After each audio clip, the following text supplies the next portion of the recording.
international relations, what are the common terms which we talk of? What are the common terms which we talk of? Guess करो किन terms के बारे में we discuss?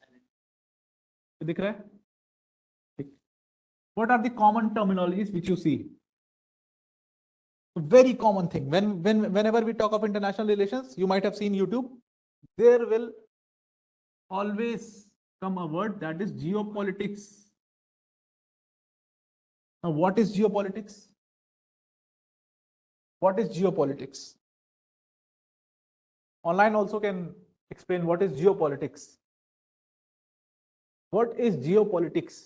These terms you might have heard now. Always when you talk about international relation, you heard the word geopolitics. होता क्या है geopolitics? Geopolitics एक term है which is very widely used for anything. मतलब ये geopolitical news है, ये geopolitics का topic है, तो ये geopolitics term क्यों use करते हैं? हम international relations क्यों नहीं use कर लेते, या हम global affairs क्यों नहीं use? Geopolitics word का मतलब क्या है? Exactly, I'm asking that. The term geopolitics. What does that mean? ठीक है. Then there is another term which you might have studied, that is geostrategy. What is this now? There is another term which you might have heard, that is geoeconomy. What is this now? All these terms are interrelated to each other. All these terms are interrelated to each other. Just break these words. Geo is geography and politics. What is politics? Basically, what is politics?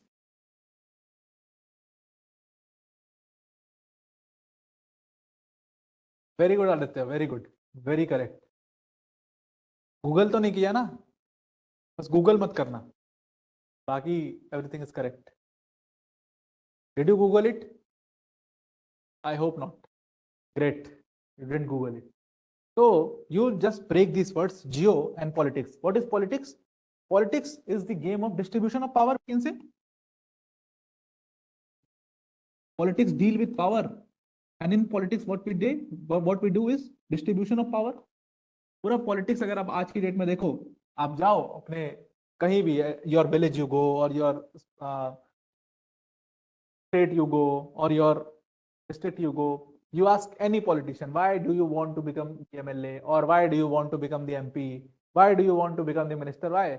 Because this whole game is of dynamics of power. This whole game is of dynamics of power, and politics deal with the distribution of power. तो अभी जो हम power का पूरा politics का concept देख रहे हैं, we are looking it with the context of India, our country. ठीक है, अभी तो हम इंडियन कॉन्टेक्स्ट में देख रहे हैं कि बहुत पॉलिटिक्स है. अब इसको when we take this concept of politics on the international relations level, on the world level, on the countries level, तो we study the geography, and due to geography there is distribution of powers. Example के तौर पे समझो. For example, there is एक बहुत ही अच्छा example है इसका. ये इंडिया का मैप है rough, and there is a छोटा सा आइलैंड हियर. ठीक है, ज्यादा बड़ा हो गया क्या? छोटा सा आइलैंड इज हियर. अब एक बहुत अच्छा कोट है ये. अटल बिहारी वाजपेयी was saying कि when he met, I think Atal Bihari Vajpayee or some Indian leader met Stalin, who was the dictator, or the you call authoritarian rule of Stalin in Russia, Soviet Union. So our Indian leader met with Stalin, and they were talking of some relationship between both the countries, and आप अपने shipments भेज दो हमारी country में, और ये सारी चीजें उनके बीच में discuss हो रही थी. And when everything was agreed, so Stalin said, okay, map को देख के Stalin said, okay, we'll send the shipment here. So our leader, our Indian leader smiled. I think Atal Bihari Vajpayee was there. He smiled and he told ki, actually sir, this is another country. This is another sovereign territory, and it is called Sri Lanka. It is our neighboring country. And Stalin straight away asked, why? Why it is even existing? अब भाई ऊपर Russia देखो, अब यही तो है Russia पूरा. आधा एशिया, आधा Europe they have covered. So obviously, the leader from Russia will ask why even Sri Lanka is existing till date. Why it is a sovereign country? Why it is a different state? Army भेजो, खत्म करो, 2-4 दिन का मामला है. But India denied that because Stalin का कहना क्या था, बिकॉज इस पूरे एरिया में this is all the Pacific zone, ये पूरा एरिया आता है इंडो पैसिफिक जोन में, और क्योंकि इंडो पैसिफिक जोन में China is doing a lot of activity and Russia once wanted to enter this Indo Pacific zone, that is why Russia wanted India to cover this whole Indo-Pacific zone, and Sri Lanka is a very strategic partner for that. Sri Lanka is a very good strategic point for that. Many more islands are there which are a very good strategic point for that. So because of the geography, you see some countries have become very important. अब you talk about Somalia. I told you yesterday, कुछ ऐसा map है, ये है ऐसा Somalia है, ठीक है, और यहाँ पे एक पतला सा ये आप मिडिल ईस्ट है, ये बिल्कुल कौन सा है, बाब अल मांदेब स्टेट है, गल्फ ऑफ एडन है ये. अब because Somalia is present here,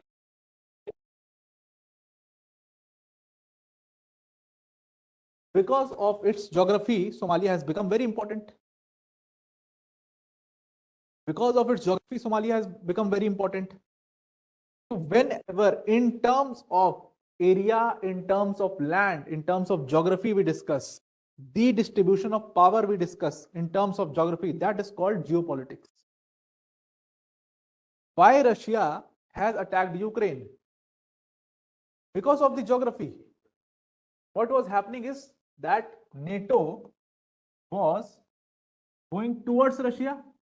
If you see the map, NATO was going towards Russia, and because NATO was going towards Russia, Russia was very much agitated, and Russia का neighbour is Ukraine. Ukraine की बदकिस्मती है ना, Russia का neighbour है.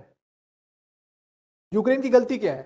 Ukraine की गलती सिर्फ इतनी है that Ukraine is Russia's neighbour, and because Ukraine is Russia's neighbour, it was attacked by Russia, that Ukraine is also going to join NATO, and if Ukraine joins NATO, this is not a good news for me.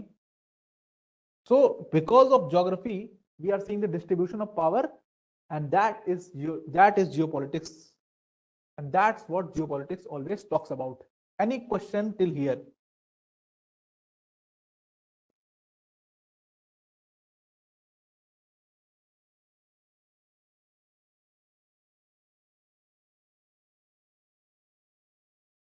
अब इसका मतलब geopolitics में when I tell US है, Russia है, they are very powerful countries. तो if they are so powerful, they can attack anyone, they can capture anyone. ऐसे तो कोई सिस्टम ही नहीं बचेगा, पूरा मतलब वर्ल्ड जो है, वर्ल्ड ऑर्डर खराब हो जाएगा. एनीवन कैन अटैक एनीवन, जो कि हो भी रहा है, you see. And why it is happening? Because no one is totally dependent on them, because the world has become multipolar. And remember me, whenever the world will become multipolar, Aristotle told this, whenever the world will become multipolar, the chances of conflicts arises. The chances of conflict arises because everyone is having power and everyone wants to exercise that power. अभी इस class में I am teaching, ठीक है, I am a teacher, I am teaching you IR.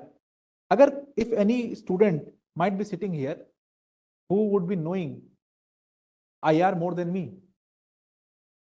why would he want me to teach? Why would he want me to teach? He want to exercise his knowledge here.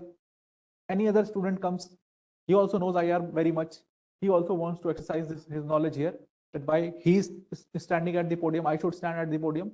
So whenever anything becomes multipolar, the idea of conflict arises. Everyone wants to exercise the power. And because our world has become multipolar, by and large, that is why you see so many conflicts. Whole Syrian civil war you see, pura Syrian civil war, if you see, all these examples I keep on giving in my classes so that remember these examples. तो अगर आप whole civil war देखोगे Syria का, the only problem is the multipolarity. The multipolarity is the only problem in Syrian civil war. There are so many stakeholders, all of them are powerful. There is ISIS, there is Kurd rebellion, there is Turkey, there is US, there is France, there is Russia. And because all these people are there, they have become multipolar. Polar. ठीक है, any other doubt in this whole concept of geopolitics? Online students, any doubt in concept of geopolitics?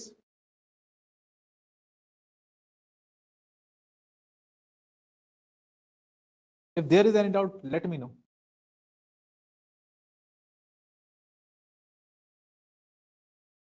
तो अब as I told you कि चलो यहाँ पर हमने geopolitics समझ लिया, all the countries have power and they can exercise their power, तो ऐसे तो एक कंट्री दूसरे कंट्री को खत्म कर देगी। So what we do is we follow a system or we call it the global norms. Every country follows a set piece of system which we call the global norms, and according to these norms these countries act. और ये global norms कौन बनाता है? Who makes these global norms?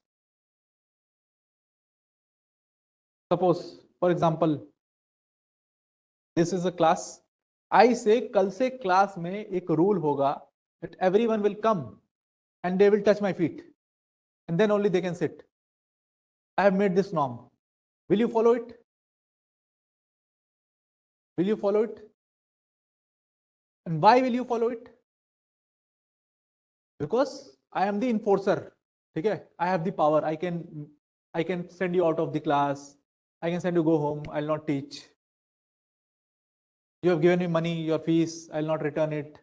What you can do? So because of this, I have the power. I have the authority, and I am making some rule. Then you have to follow that rule. Then you have to follow that rule. But if there is no enforcer, then what will happen? If I am also sitting amongst you, some person amongst you says that कल से ये rule follow होगा, सब मेरा पैर छुएंगे. Will you do that? No, you will not do that. Why? Because he don't have the authority. He is not the enforcer. He is not the person in authority. Simple reason. So global norms is made by the global enforcers. Can we say that global norms is made by the global enforcers? And who are these global enforcers?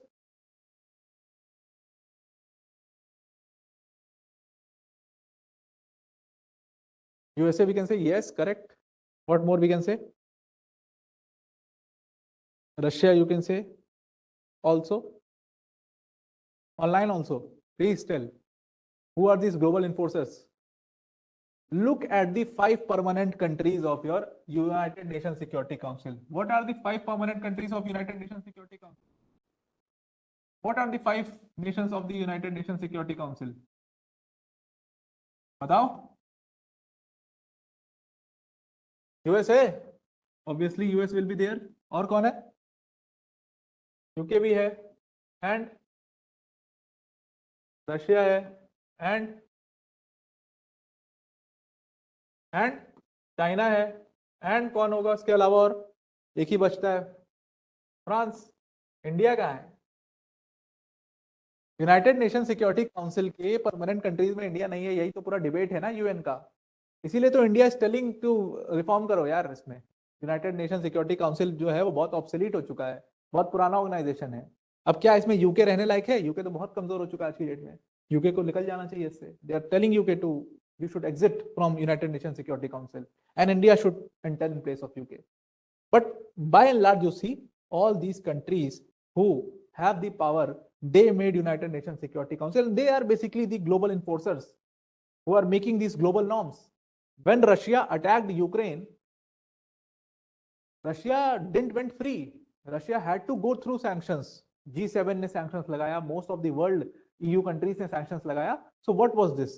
This is the global norms. If Israel attacked on Palestine, or you can say Gaza, then Israel has to go through sanctions. Israel has had to Benjamin Netanyahu के against ICC ने order issue किया.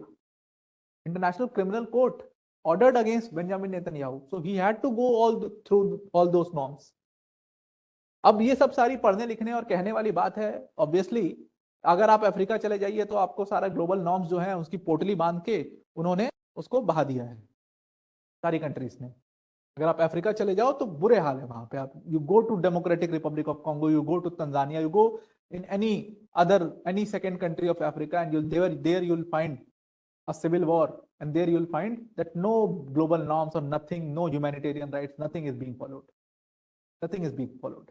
Russia और जो पूरा Hamas का conflict था, was any global norm followed? Hamas ने 11-1200 लोगों को मारा, and what did Israel did?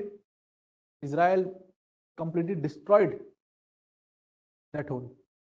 तो ये सब कहने वाली बात है, but there are global norms. All these countries have to follow the global norms, and the countries who don't follow these global norms are called the rogue nations. Are called the rogue nations. And who is the biggest rogue nation? Who is the biggest rogue nation of the world? Which country is known as the biggest rogue nation of the world?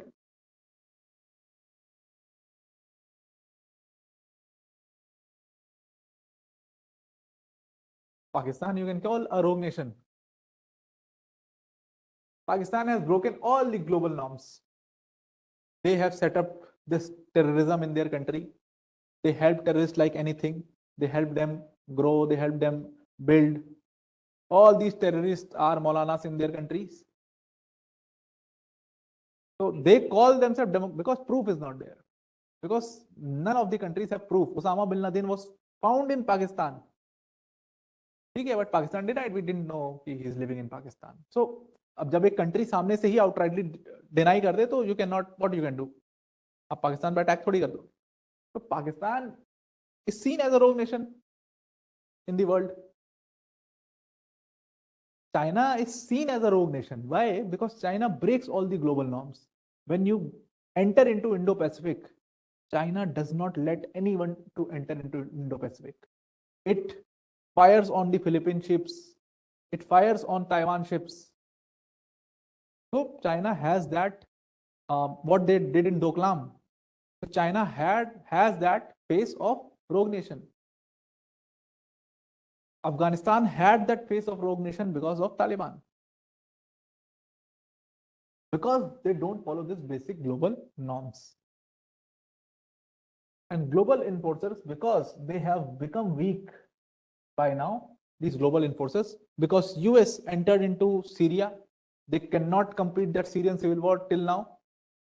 They entered into Afghanistan, they had to return back. They were defeated badly. So because these global enforcers have become weak, because the whole UN organization has become obsolete, and hence you see so many conflicts in the world. So this is the whole concept of system and how the world order works. So write down a small definition of geopolitics. Write down a small definition of geopolitics to understand it better. Visible hai? Okay. So when we say about geopolitics, to simplify all these, अच्छा online visible है? नहीं visible होगा.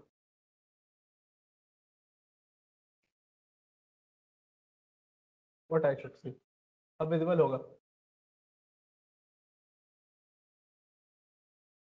So write down the definition of geopolitics. To simplify all these things which I taught you in some words, you can call geopolitics is nothing. Geopolitics is nothing but the way in which power politics is played, the way in which power politics is played on international level through a particular geography. Again, I will repeat it. To simplify the meaning of geopolitics, geopolitics is nothing but the way in which power politics is played on international level through a particular geography. I hope you might not be having any doubt till here. कोई doubt नहीं है, ये तो दिख रहा होगा. ये तो दिख रहा है, ठीक है. So I don't think there is any doubt till here. Online students, Aditya, Abhishek, do you have any doubt till here? Till the definition of geopolitics, do you have any doubt? Great, no doubt. Now, there are two things. One is called security, and one is called economy, right? So if you see the previous world order, the previous countries, if you see the previous foreign policy of the countries, all these foreign policies of the countries were largely based on security. That how do we get greater security? How do we capture the Indo-Pacific region? और हमारी भी काफी defensive strategy थी कि Indo Pacific में को कैसे defend करें. How will defend ourselves into the Indo-Pacific region? Will not let China enter in the Indo-Pacific zone. US का आप देखो तो US was very much concerned about the Pacific zone. They also don't want China to let there. China didn't let anybody into the South China Sea. ठीक है. All these countries had a foreign policy based on the security factor. But now you said, see, time has changed. And now we have deviated from the security factor. We have the security factor, but we are largely focused on the economic factor. And hence we are signing the free trade agreements with different countries. So what is happening here? Firstly, our foreign policy was by and large dependent on security, but now we have prioritized economy in our foreign policy. And when we are prioritizing economy in our foreign policy, we are making economical relations with different countries, and this is called geoeconomics. So we have now started to focus on the geoeconomics, and geoeconomics is the next level game. Why I'm saying this next level game? I'll explain you with an example. There is a war. Next slide, highlight. There is a war which is called the microchip war. How many people know about this microchip war? How many of you know about the microchip war? This is a very great example of geoeconomics and how through geoeconomics you can have a lot of power. अभी power पाने के लिए क्या होता है? Simply अपने country में देखो, पावर पाने के लिए सिंपली हम क्या करते हैं? What, how can you gain power? You are giving UPSC, ठीक है, you will become IAS IPS whatever, I hope you people become. तो उसका बेसिक क्या है? You will get power. चलो, if I can not clear UPSC, then how can I gain power? Suppose मेरा UPSC नहीं होता है, फिर हम कैसे पावर गेन कर सकते हैं? आप कैसे पावर गेन कर सकते हैं? जिंदगी खत्म तो नहीं हो जाएगी. इलेक्शन लड़ जाओगे, ना, विधायक बन जाओगे, मंत्री बन जाओगे, यू विल गेट पावर. और पावर कैसे पा सकते हो? पैसा कमा लोगे, अडानी अंबानी बन जाओगे, सबको बुला लोगे, सारे नेता मंत्री आ जाओ भाई, शादी है बेटे की, 1 महीने तक करेंगे और हर दिन आना है. These are the different dynamics of getting power. We have understood कि more than strategy, more than security वाला part, we need the economic वाला part. And because of that economic wala part, we have prioritized geoeconomics, because if you have a good economic relation with any country, that country will think twice and thrice before doing anything with you. So make them dependent on you. This is the whole concept. US का सबसे बड़ा problem यही है. Canada के साथ US का जो सबसे बड़ा प्रॉब्लम है, दैट उनका ट्रेड डेफिसिट बहुत ज्यादा है. Go and search the term trade deficit. What is trade deficit? If you see, trade deficit is very big. And because the trade deficit is very big between USA and Canada, Donald Trump always says कि Canada पर भी I will put import duties. इसके जो goods आ रहे हैं ना Canada से, उसके प्राइसेस बढ़ाऊंगा मैं. वो ड्रग वाला दूसरा फैक्टर है, पर वो बेसिकली इस चीज के लिए कह रहे हैं. Understood? Now I was talking about this microchip war. This is the biggest example of geoeconomics. This war is between China and USA. And what has happened? Microchip होती क्या है? Microchip होती क्या है? Basically they are Basically, they give life to any digital device. Her digital device. We are seeing this TV, this mic is there, this board is there, this projector is there. Everything is running through microchip. Everything must be having microchips. And what does microchips do? Basically, they limit the flow of current. Microchips क्या होते हैं? Flow current को limit करती है, कितना current जाना चाहिए, that they do. तो दैट इज माइक्रोचिप. तो हर डिजिटल डिवाइस में आपको माइक्रोचिप की जरूरत पड़ेगी. And because we are in a digital era, so microchips are very important for us. So US once had the monopoly in the microchip because in 1950 the microchip was invented and it was invented in US. Microchips के ऊपर transistors होते हैं, billions and billions of transistors होते हैं. ठीक, अब वो transistors कितने ज्यादा हैं एक माइक्रोचिप पर, उससे ही उसकी कैपेसिटी नापी जाती है. That is very great. अब पूरा एप्पल है, पूरा आईफोन है, जो पूरी एप्पल की टेक्नोलॉजी, अगर आईफोन देखोगे, they are very good in terms of this microchip, and that is why they give such a good quality. आप कभी भी देखना, their phone will not hang. कहते हैं ना कि एप्पल की खासियत है that their phone is not hang. It will never hang. It will work properly. कितने भी apps खोल लो, कुछ भी कर लो. Because of this basic thing, microchip, they are doing such good. Many more countries tried to enter into it. South Korea entered, Japan entered. But जो basic war है वो China और यूएस के बीच में है. तो अब they are the major players. और आज की डेट में if you see, because they are holding advantage here in the microchip industry, they are good in science and tech. You can never reach them. In science you can never reach them. In tech you can never reach them. In economy you will never reach them. They are too big. You will never reach them. We will reach, but as of now they are very much forward. So because they are holding this and we are in the digital era, they are ahead in all those things. This is the biggest example why a country's foreign policy has shifted, why our country's foreign policy has shifted, why any other country's foreign policy is shifting, why Russia has shifted its foreign policy, just because of these things. Any doubt till here? Clear?